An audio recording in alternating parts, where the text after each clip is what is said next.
아멘. 자리에 편히 앉아 주시 바랍니다. 한 주 만에 이렇게 다시 서울로 올라왔더니 벚꽃이 이렇게 활짝 폈더라고요.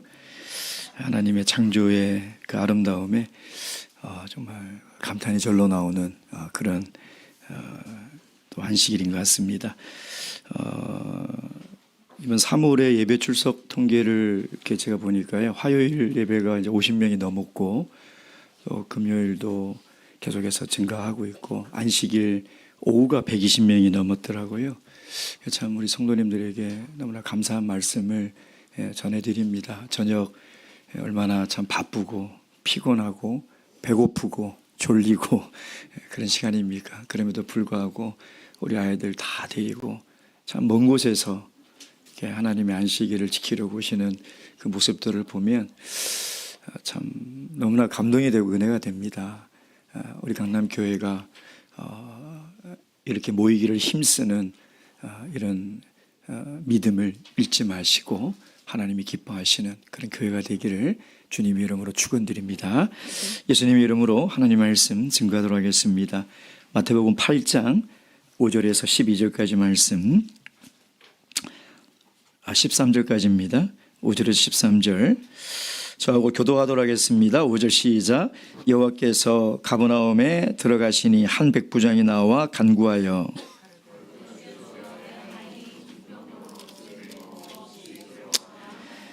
가라사대 내가 가서 고쳐주리라.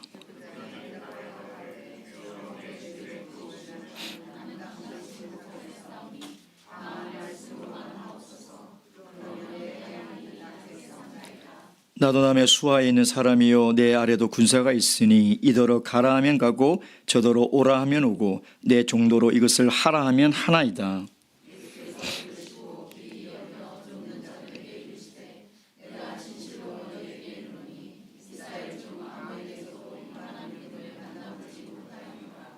또 너에게 이르노니 동서로부터 많은 사람이 이르러 아브라함과 이삭과 야곱과 함께 천국에 앉으려니와.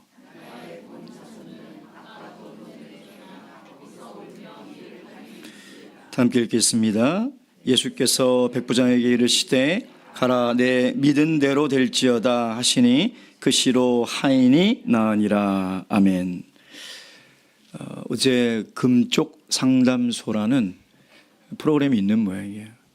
유튜브에서 이렇게 영상이 짧게 올라와 있는데 강올레와 김송이라는 이 연예인이었던 이 부부가 35년 동안 이렇게 살면서도 한 번도 진지한 대화를 해본 적이 없는 그런 어떤 가정의 문제를 가지고 상담을 하는 모습을 보았습니다. 35년 동안 남편과 대화다운 대화를 해본 경험이 없다는 거예요. 그러다 보니까 지금은 남편이 말을 거는 것조차도 무섭다는 거예요. 대화가 단절되고 신뢰가 단절된 채 아이를 키우면서 살아가고 있는 그런 문제의 모습을 이렇게 보았습니다. 제가 그걸 보면서 사실 이런 문제는 비단 이 가정뿐만 아니라 참 많은 가정들이 겪고 있는 문제죠.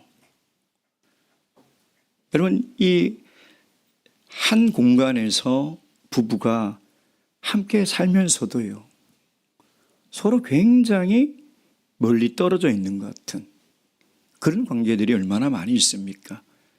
비단 이것이 가정뿐이겠습니까? 국가도 마찬가지죠. 가깝고도 먼 나라가 있지 않습니까? 일본이라는 나라는 우리와 지리적으로 가장 가깝습니다. 근데 정서적, 문화적, 정신적으로는 가장 멀리 있는 나라죠. 즉 신뢰관계가 없습니다. 심리학자들도 사람의 신뢰관계는 물리적 거리에 의해서 생기는 것이 아니라는 것이죠. 아무리 가까이 살아도요, 서로 신뢰하지 않는 사람들이 있고 아무리 멀리 살아도 신뢰하는 사람들이 있다는 것입니다. 여러분, 우리와 주님의 관계도 마찬가지예요. 이 영적인 거리는 물리적 거리와 같지 않습니다. 오늘 마태복음 이 8장의 두 번째 이 기적의 내용을 우리가 함께 보게 될 건데요. 제가 8장, 9장 서론에 말씀드린 것처럼 10가지의 기적이 나오는데 대부분 치유에 관한 기적입니다. 첫째, 나병 환자의 이 기적을 통해서 예수님께서 우리에게 하고 싶은 말씀은 이 나병이라는 것은 유대인들에게 있어서 단순한 피부병이 아닙니다. 이것은 하나님의 저주와 심판을 받은 것이죠. 그래서 나병 환자는 공동체 안에서 살아갈 수 없어서 성 밖으로 쫓겨나서 살아야 돼요. 자, 그런 나병 환자를 예수의 신적 권위와 긍휼로 말미암아 치유함으로써 말미암아 이 쫓겨난 이 나병 환자도 하나님의 백성이 되어서 하나님의 나라에 들어올 수 있다는 것입니다. 유대인들이 부정하다고 생각하는 이 나병 환자도 예수 그리스도의 신적 권위로 정결하게 되어 깨끗하게 되어 하나님의 나라의 백성이 될 수 있다는 거예요. 오늘 두 번째 다루는 내용은 뭐냐면 이방인인 백부장의 하인을 치유해 주시는 것이죠. 여러분, 이 두 번째의 이 내용은 사실 이 사건 자체보다는요, 두 사람의 대화의 핵심 메시지가 있습니다. 그래서 오늘 두 번째 이 기적을 통해서 우리가 하나님이 주시는 교훈이 뭘까? 이것을 찾기 위해서는요, 사건 자체에 집중하기보다는 예수님과 두 사람의 대화에 집중을 해야 돼요. 그 대화 속에 하나님이 우리에게 주시고자 하는 메시지가 있기 때문인 것이죠. 자, 첫 번째 나병 환자의 치유와 두 번째 백부장 하인의 치유에 이 두 가지 치유의 사건에 공통점과 차이점이 있어요. 공통점은 뭐냐면 둘 다 부정한 거예요. 나병 환자는 제의적인 부정함이 있죠. 그러나 이방인은 민족적인 부정함. 이방인은 유대인들이 부정하다고 그냥 여기고 있지 않습니까? 근데 차이점이 있어요. 나병 환자는 유대인이고 백부장은 이방인이었다는 것이죠. 지금 마태는 우리에게 뭘 얘기하고 싶냐면 제가 서론에서 말씀드렸지만 이 기적의 사건은 순서대로 일어난 것이 아닙니다. 그럼 마태는 뭘 얘기하고 싶습니까? 예수 그리스도의 복음을 통해서 먼저는 유대인들이 하나님의 백성이 될 것이고 비단 유대인뿐만 아니라 이방인들도 너희들이 부정하다고 생각하는 그 이방인들도 예수 그리스도를 통해서 하나님의 나라에 들어올 수 있다는 거예요. 하나님의 백성이 될 수 있다는 것이죠. 지금 우리는 그것을 너무나 당연시 여기지만 그 당시에 유대인들의 생각으로서는 도저히 납득할 수 없는 파격적인 그리스도의 선포라는 것입니다. 그래서 마태복음은 가장 유대적이면서도 가장 이방적인 책이 마태복음이에요. 마태복음. 그래서 오늘 이 백부장을 통해서 예수님께서 우리에게 이야기하는 것이 뭔가? 예수님을 본 적도 없어요. 예수님의 말씀을 직접 들은 적도 없는 이 이방인이 어떤 믿음을 가지고 있냐 이 말이에요. 예수님께서는 오늘 이 백부장의 믿음을 통해서 오늘 우리가 정말 예수님과 얼마나 가까이 살아가고 있는가, 얼마나 가까이 주님과 함께 동행하고 있는가, 그것을 점검해야 한다는 것입니다. 자, 그래서 첫 번째 이 백부장이 예수님께 나와서 구한 것이 무엇입니까? 5절 말씀 시작. 예수께서 가버나움에 들어가시니 한 백부장이 나와 간구하여. 즉 가버나움에 주둔하고 있는 이 로마 군대의 장교인 백부장이 예수님께 나오기 위해서는 두 가지의 큰 장벽이 있어요. 첫째는 유대인과 이방인이라는 장벽이죠. 이방인들이 함부로 유대인들에게 올 수 없어요. 유대인도 함부로 이방인을 교제하고 만나서는 안 된다는 거예요. 근데 이 큰 장벽이 있음에도 불구하고 그는 예수님께 나온 거죠. 근데 무슨 문제로 나왔습니까? 자신의 문제로 나온 게 아니에요. 자기의 자녀, 자기의 가족의 문제로는 누구나 다 나올 수 있어요. 그 이방인과 유대인의 장벽을 뛰어넘을 수 있어요. 근데 문제는 뭐냐면 자기나 자기 가족의 문제가 아니었다는 거예요. 자기 집에 있는 종, 하인, 당시에 인격적 대우를 받지 못하는 소모품처럼 여기는 그 하인의 병을 가지고 예수님께 나왔다는 것이죠. 여러분, 타인의 문제를 가지고 주님 앞에 이 큰 장애를 극복하며 나온다는 것은 결코 쉬운 일이 아니에요. 그러니 백부장은 참 대단한 사람이죠. 나와서 뭐라고 얘기합니까? 6절 말씀 시작. 가로되 주여 내 하인이 중풍병으로 집에 누워 몹시 괴로워 하나이다. 이런 장애를 가졌음에도 불구하고 예수님 옆에 나왔어요. 근데 이 두 사람의 대화를 보면 의문이 생겨요. 자, 첫째 7절 시작. 가라사대 내가 가서 고쳐주리라. 왜 예수님이 이방인의 집에 가지 않는데 유대인은 왜 이방인의 집에 가서 고쳐주겠다고 말씀을 하셨을까요? 예수님은 얼마든지 말씀으로 치유하실 수 있습니다. 근데 왜 굳이 그 집에 가서 내가 고쳐주겠다고 백부장에게 이야기를 했을까요? 당시 유대인들에게는요, 병에 걸리면 하나님의 종이 그 사람에게 가서 안수를 하거나 그 환부에 손을 대면 하나님의 치유의 능력이 빠져나가 치료가 된다라는 인식이 있었어요. 그런 믿음이 있었다는 것이죠. 자, 그러니 이 사람은 지금 이방인이에요. 그러면 예수님이 생각할 때 유대인이 아닌 이 이방인인 백부장이 가지고 있는 믿음이 어느 정도일까요?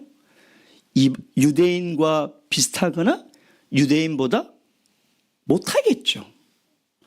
많은 유대인들은 반드시 하나님의 종이, 하나님의 사람이 와서 안수를 해야 낫는다는 믿음을 가지고 있는 거예요. 그래서 예수님이 그럼 내가 가서 고쳐주겠다는 거예요. 내가 직접 가서 고쳐주겠다는 것이죠. 자, 그랬더니 이 백부장이 뭐라고 얘기합니까? 8절 시작. 백부장이 대답하여 가로되 주여 내 집에 들어오심을 나는 감당치 못하게 싸우니. 백부장의 반응이 정말 이상합니다.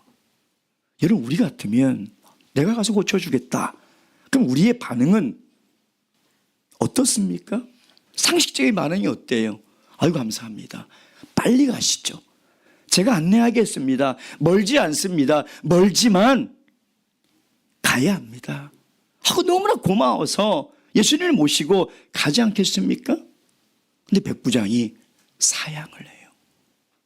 사양하는 것이 그냥 예의상 하는 게 아니에요.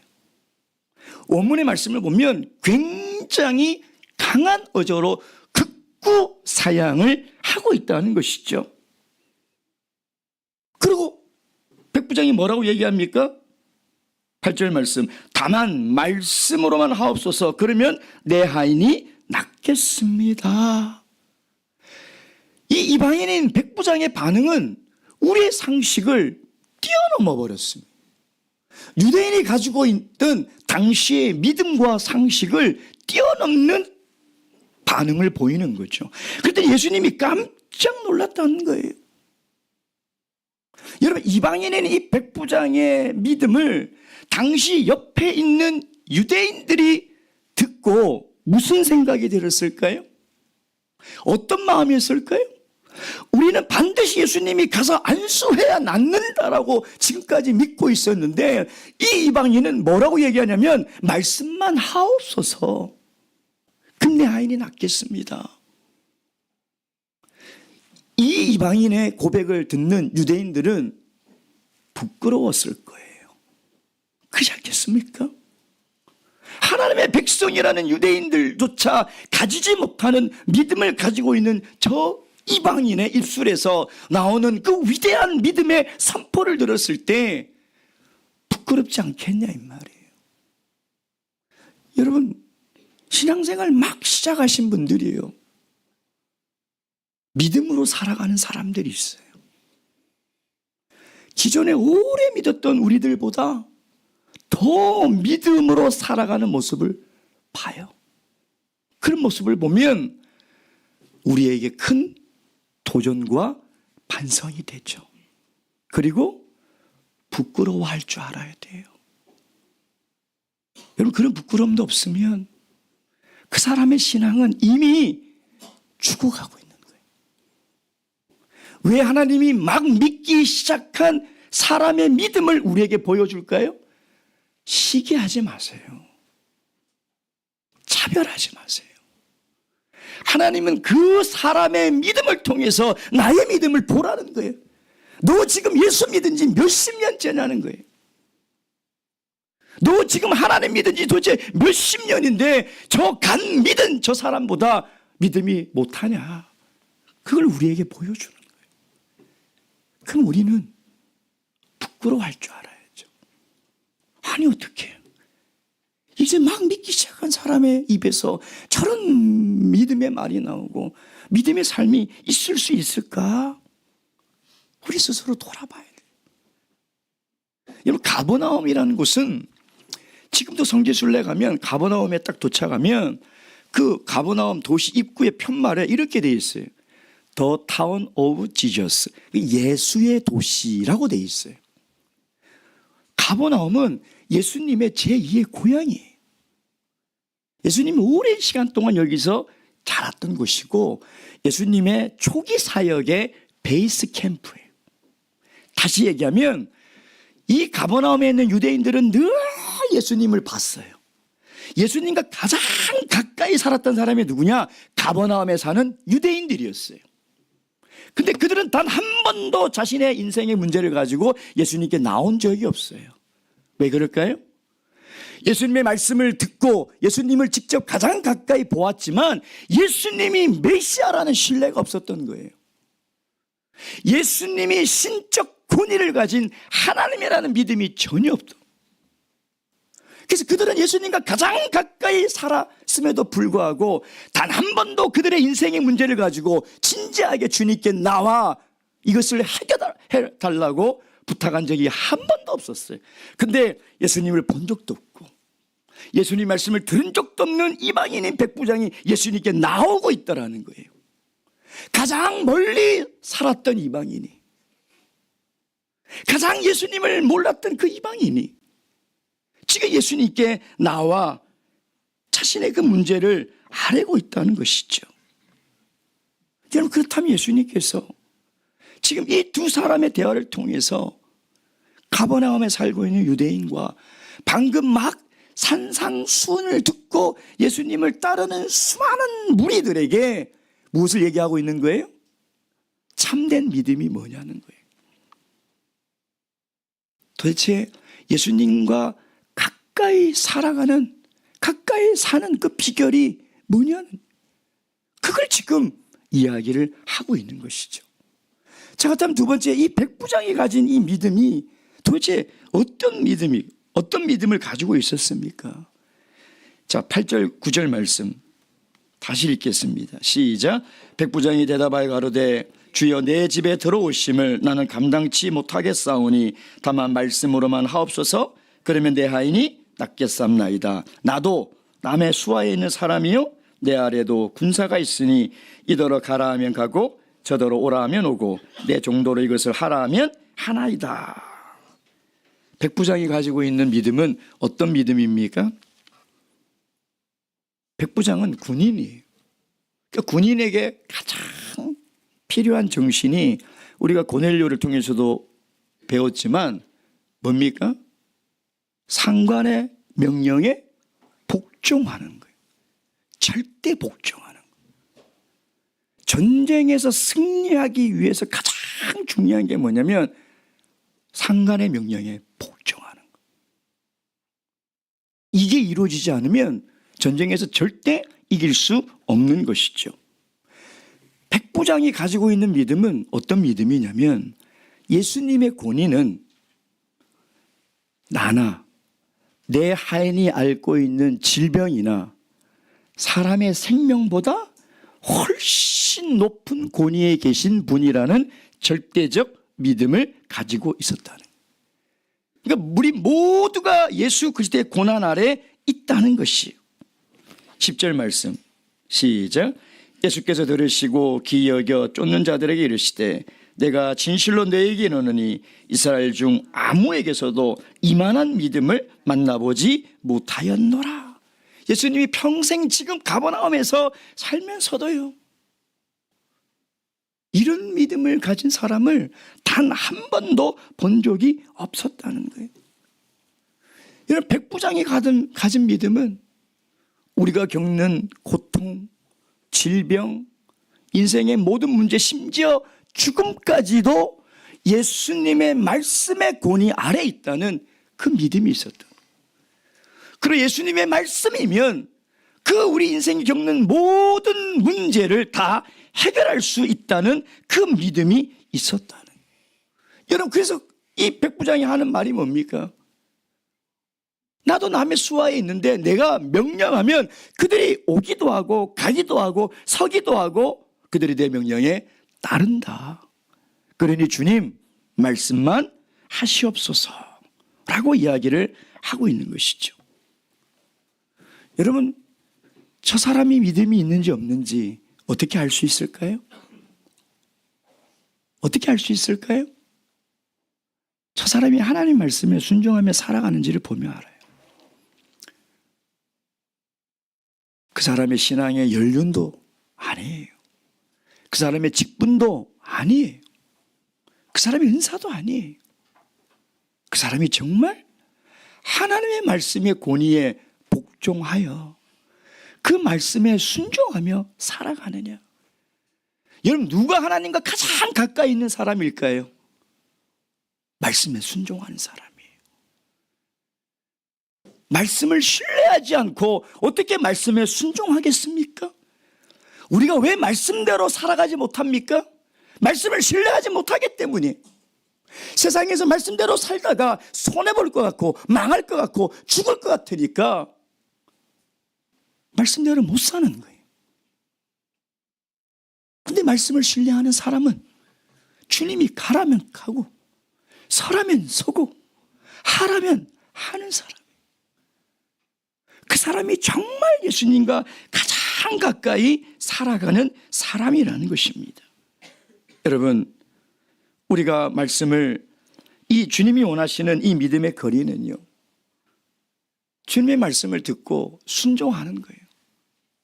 우리가 주님과 가까이 살고 싶고 주님과 가까이 있노라 하면서 주님의 말씀을 순종하지 못하면 그는 정말 멀리 있는 거예요. 아무리 유대인이라도 주님 말씀에 순종하지 않으면 주님과 상관없는 삶을 살아가고 있는 것이죠. 매일 우리가 말씀을 읽고 우리가 말씀을 듣고 해도 또 돌아가서 내가 내 생각대로 내 욕심대로 살아간다면, 내가 기도의 자리에 나와서 하나님의 뜻이 무엇인지를 깨닫고 그리고 돌아가서 또 내 마음대로 살아간다면 그 사람의 믿음이 무엇입니까? 그 사람을 믿음 있다고 어떻게 얘기할 수 있습니까? 말씀을 아무리 많이 읽은들, 기도를 아무리 오래 한들 어떻게 그 사람을 우리가 믿음 있다고 인정해 줄 수 있냐 이 말이에요. 어떻게 그 사람이 주님과 가까이 살아가는 사람이라고 우리가 이야기할 수 있냐 이 말이에요.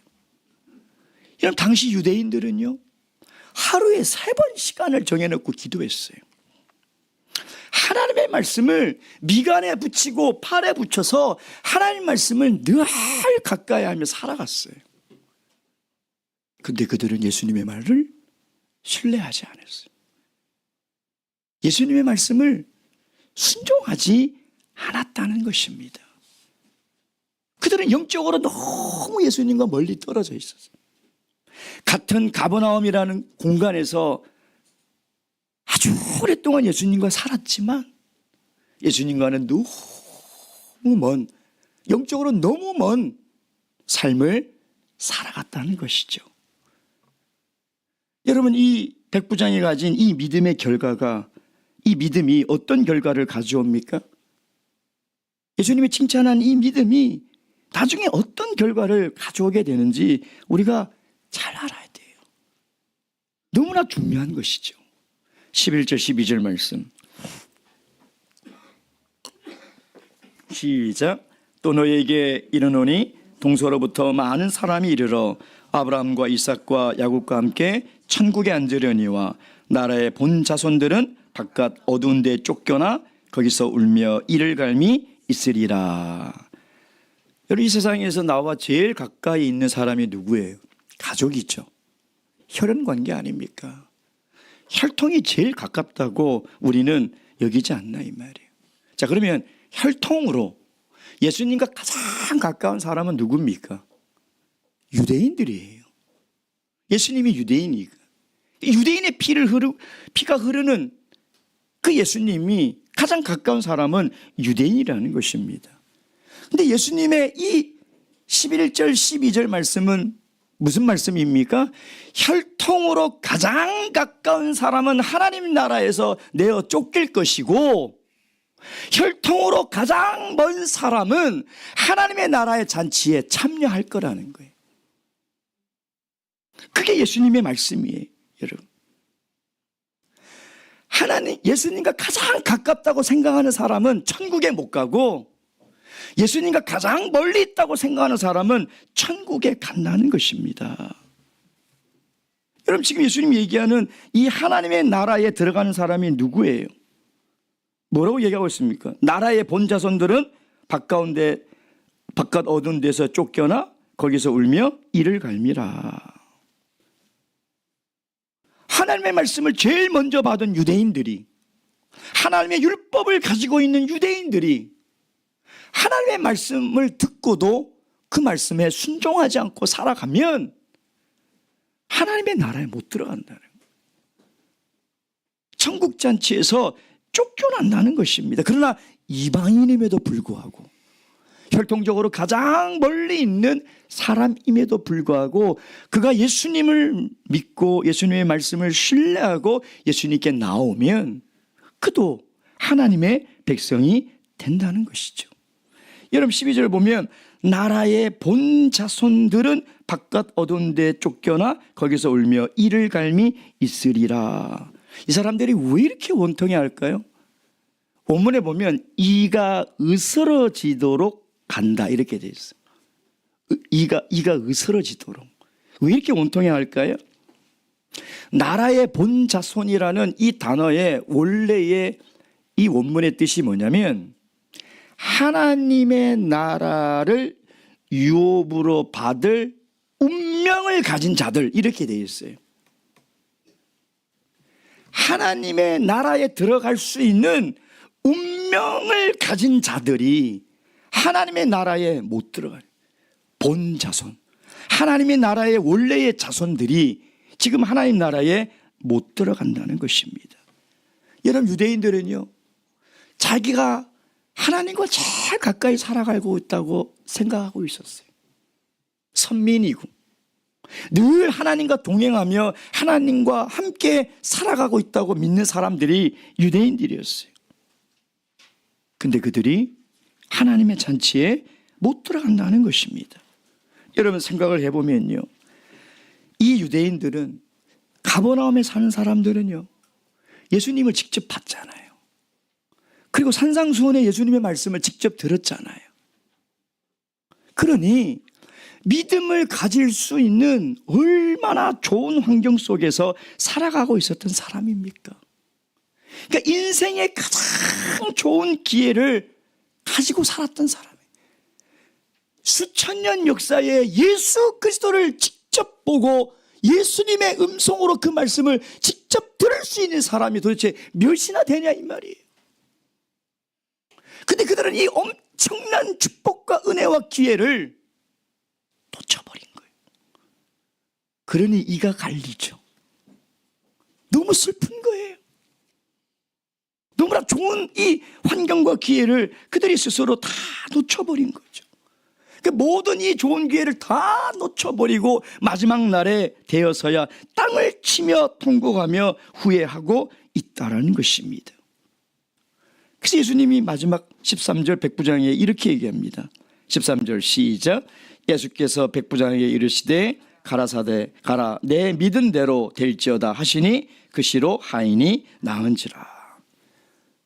이상하잖아요. 두 사람의 대화가. 네 종이 나았다 라고 하지 않죠. 지금 종의 치유를 위해서 예수님께 나와 예수님께 간구했으면 예수님은 네 종이 나았다라고 선언해야 되는데 그렇게 선언하지 않아요. 뭐라고 선언해요? 네가 믿은 대로 된다. 여러분, 이 말씀은 하나님의 나라에서는요, 누가 가장 하나님과 가까이 있는 자냐? 믿음으로 살아가는 사람이에요. 하나님의 나라에서는 누가 하나님과 가장 가까이 있는 사람이냐? 하나님의 말씀을 믿고 그 말씀대로 순종하며 살아가는 사람이에요. 그 사람이 하나님 나라에서 하나님과 가장 가까이 살아가는 사람이라는 것입니다. 여러분, 오늘 이 마지막 13절에 예수님의 선언은 그 당시 가버나움에 사는 유대인들 뿐만 아니라 오늘 우리에게도 하는 이야기예요. 우리가 하나님 말씀을 믿고 하나님 말씀대로 살아가는 힘이 크면 하나님의 경험을 크게 할 거예요. 근데 우리가 하나님 말씀을 적게 믿고 순종하지 않으면 하나님의 능력을 우리가 체험할 수 없다는 것이죠. 오늘 마태가 소개하는 이 백부장은 믿음을 가질 수 있는 환경이 아닙니다. 이방인이에요. 예수님을 본 적도 없어요. 예수님 말씀을 들은 적도 없어요. 그러니까 믿음을 가지고 신앙생활을 하기에는 사실은 불가능한 사람이었다. 우리에게 지금 뭘 얘기하고 있어요? 지금 우리는 믿음을 가질 수 있는 너무나 좋은 시대와 기회를 살아가고 있잖아요. 온전하신 하나님의 계시의 말씀이 우리에게 있잖아요. 믿음의 가정에서 태어나서 하나님 말씀을 듣고자 하면 언제라도 하나님 말씀을 들을 수 있고, 하나님 말씀을 공부하고자 하면 얼마든지 하나님 말씀을 공부할 수 있고, 예배 드리고 싶으면 교회 나와서 예배 드리고, 기도하고 싶으면 기도할 수 있는 너무 좋은 환경, 정말 믿음을 가질 수 있는 이렇게 좋은 환경이 역사 이래로 또 있을까 싶을 정도로 가장 좋은 기회에 살아가고 있는데도 믿음이 안 생긴다면, 믿음이 없다면, 믿음을 가지지 못한다면 이것처럼 원통하고 이것처럼 안타깝고 후회되는 일이 세상에 어딨냐 이 말이에요. 오늘 우리가 만약에 이 기회와 환경을 놓쳐버린다면 예수님 당시에 살았던 유대인들과 다를 것이 하나도 없어요. 하나도 없는 거예요. 오늘 하나님이 우리에게 주신 이 좋은 환경과 기회가 정말 하나님의 은혜와 축복이라고 믿는다면 여러분, 우리의 믿음을 성장해야 돼요. 우리의 믿음이 더 깊어져야 돼요. 그 믿음이야말로 예수님과 내가 가장 가까이 할 수 있는 유일한 방법이라는 것입니다. 오늘 이 백부장의 이 믿음을 통해서 우리가 주님과 얼마나 지금 가까이 있는가, 내가 정말 주님을 신뢰하며 그 말씀의 권위 앞에 내가 복종하며 살아가고 있는지 다시 한번 우리의 믿음을 점검하시고 우리의 믿음이 더욱더 진실해지시고 성숙해지시길 주님의 이름으로 축원드립니다. 묵도하시겠습니다.